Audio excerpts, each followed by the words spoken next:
अच्छा, अगर दांत पे दर्द ना हो तो इसका मतलब दांत बिल्कुल सही है? नहीं, एक मिथ ये भी है कि दांत में मेरे दर्द नहीं तो मेरे दांत बिल्कुल सही है, लेकिन अचानक वो दर्द उठता है रात में 2 बजे तो आदमी परेशान हो जाता है। जी जी, देखिए दरअसल ऐसा होता है, दांत के काफ़ी सारे जो भी प्रॉब्लम्स होते हैं वो प्रॉब्लम्स साइलेंट शुरू होते हैं। बिल्कुल। ठीक है, इंसान को सिर्फ एक दांत पर एक गड्ढा सा नजर आएगा, छोटा सा एक सुराख नजर आएगा, या फिर काला रंग नजर आएगा वहां पर।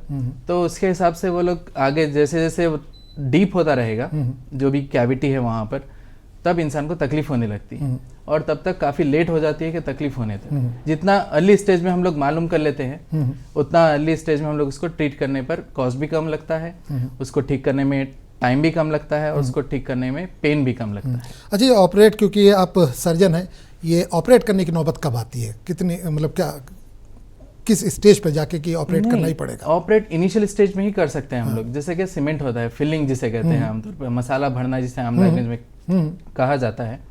तो उसमें क्या होता है, हम लोग जब फिलिंग करते हैं तब इंसान को कुछ भी पेन वगैरह नहीं होता है, और मतलब पेशेंट हमारे पास आने से पहले भी पेशेंट को कुछ भी महसूस नहीं होता है कि उनको वहाँ पर कुछ तकलीफ वगैरह है। सिर्फ खाना वगैरह फंसने की कुछ शिकायत रहती है, या फिर सिर्फ काला रंग नज़र आता है तो पेशेंट हमारे पास आ जाते हैं बताने के लिए कि यहाँ पर कुछ ऐसे काला नज़र आ रहा है, या फिर खाना वगैरह फंस रहा है।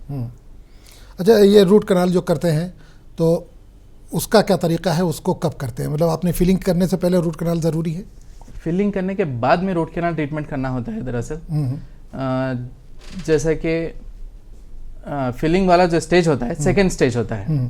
ठीक है, जब फिलिंग स्टेज आने के बाद में जो स्टेज होता है, जब तक कैविटी नर्व तक पहुंच जाती है, जो इन्फेक्शन होता है दांत के अंदर मौजूद जो नस होती हैं, वो नस तक जब पहुंच जाता है इन्फेक्शन, तब इंसान को तकलीफ होने लगती है।